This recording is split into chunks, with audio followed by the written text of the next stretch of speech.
the insurance industry emerged resilient amid the uncertainties of the past year. Total industry assets breached the 2 trillion mark in the fourth quarter of 2021, up to 59.13% from the 1.31 trillion pesos in 2016. Of this, the life insurance industry had the highest share, accounting for 78.85% on average, where most of the assets came from the segregated fund assets. Further, the total assets grew by 9.90% every year on average. The total net worth of the insurance industry was reported at 396.39 billion pesos in the fourth quarter of 2021, 46.17% higher than that in 2016 of 271.18 billion pesos.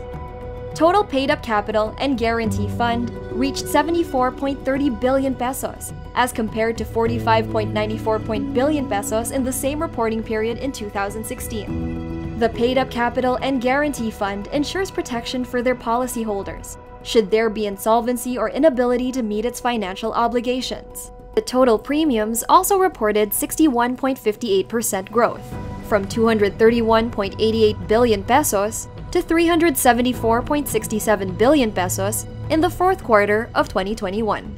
The total premium income generated by the life insurance industry comprised 79.25% of the insurance industry on average in the past 6 years. The premium income of the life insurance industry posted an increase of 69.72% from the same reporting period in 2016, while the net premiums written, or NPW, generated by the non-life industry increased by 21.43%. On average, the total premiums increased by 10.29% in the past 6 years.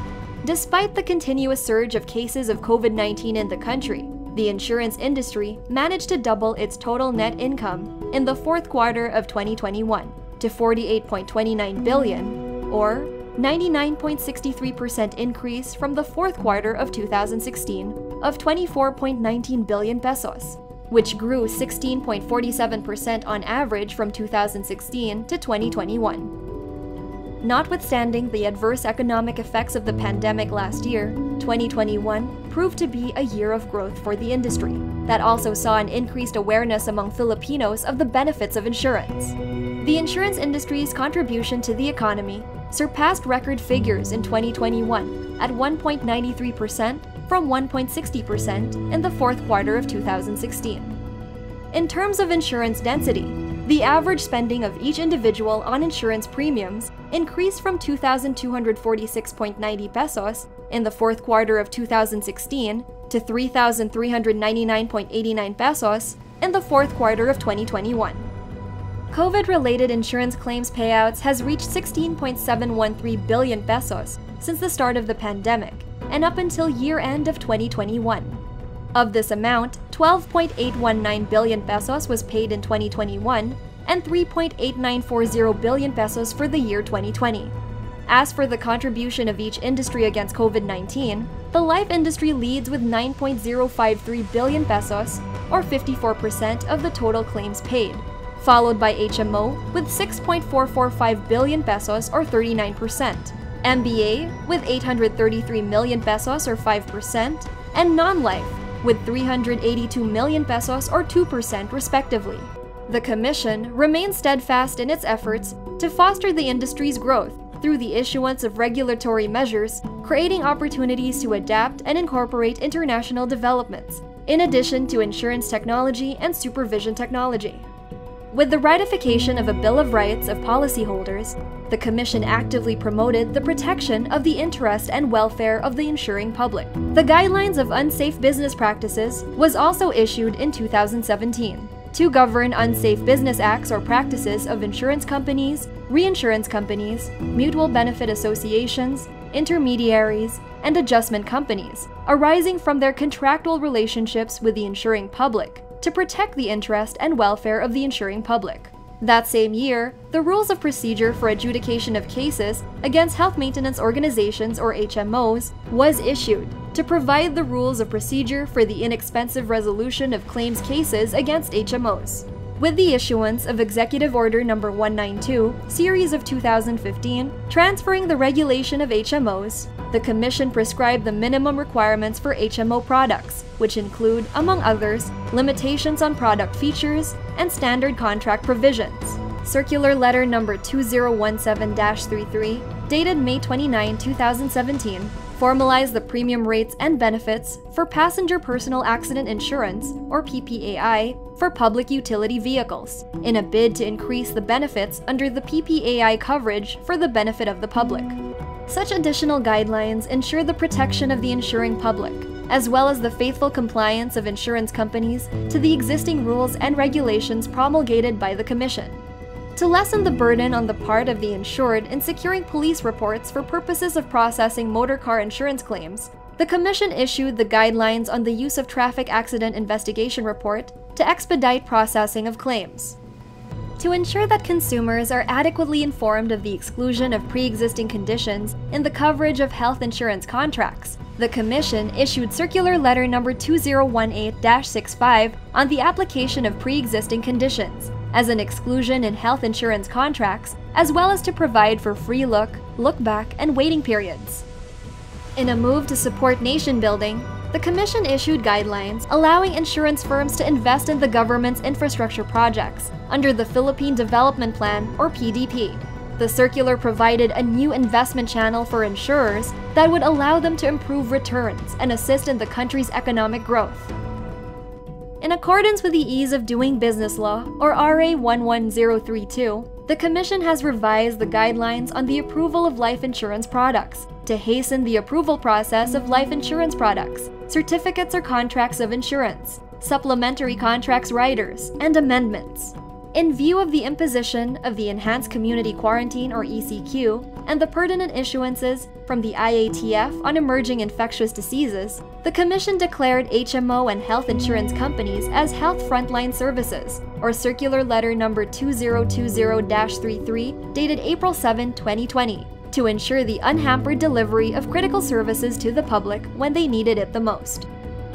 Recognizing the immense benefit that can be derived from developing insurance technology or insurtech innovations through experimentation, testing, and learning without compromising the protection of the interests of the insuring public, the Insurance Commission issued Circular Letter Number 2020-73, dated June 14, 2020.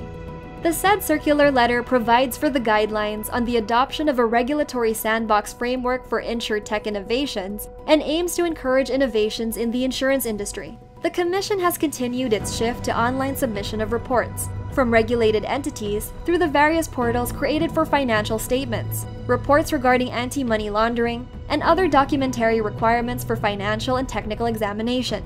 The Commission has also released guidelines for e-commerce for HMO and pre-need products, expanding the avenues for regulated entities and consumers.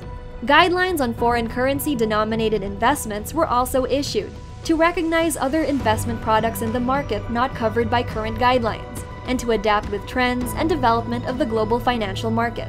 The Standard Chart of Accounts, or SCA, for mutual benefit associations was also implemented to ensure consistent application of accounting principles and standards, while the regulatory framework and methods of examination and/or verification for insurance and/or reinsurance brokers seeks to enhance the assessment of brokers based on their fiduciary capacity.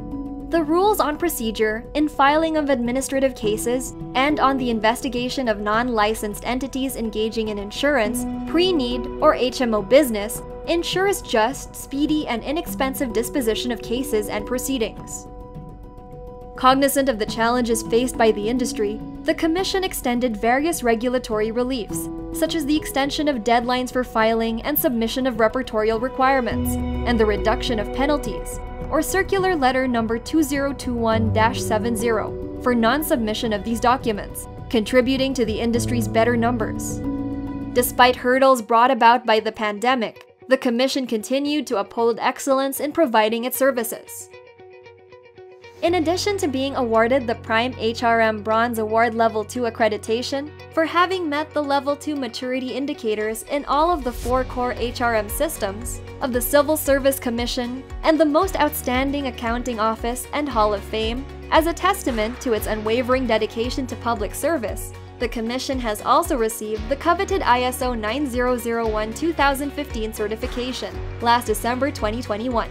The certification serves as a seal of quality in the provision of IC services in accordance with the internationally recognized standard. Following the pandemic experience, the Commission shall pursue digitalization not merely as a response to the pandemic, but as a strategic path towards addressing ever-changing financial, technological, and even climate-related risks.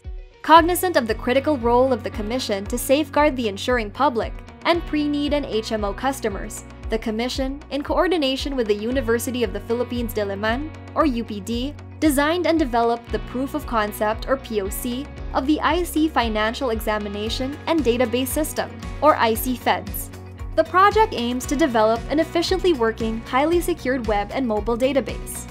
In a landmark agreement, the Commission, with the Land Transportation Office, or LTO, shall establish a centralized system that will enable real-time responses to queries concerning the verification of confirmations of cover, or COCs, of registered motor vehicles.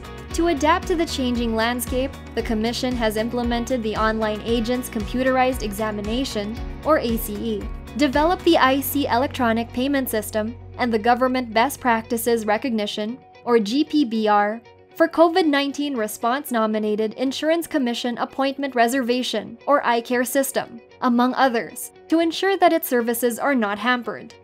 The Commission also carried out electronic filing of complaints and video conferencing for the conduct of hearings, pleadings, and/or motions, as well as mediation and conciliation conferences. To facilitate faster and easier handling of various complaints, the Electronic Complaint System with Virtual IC Assistant, or e-Reclamo system, was developed and is now being pilot tested before full implementation.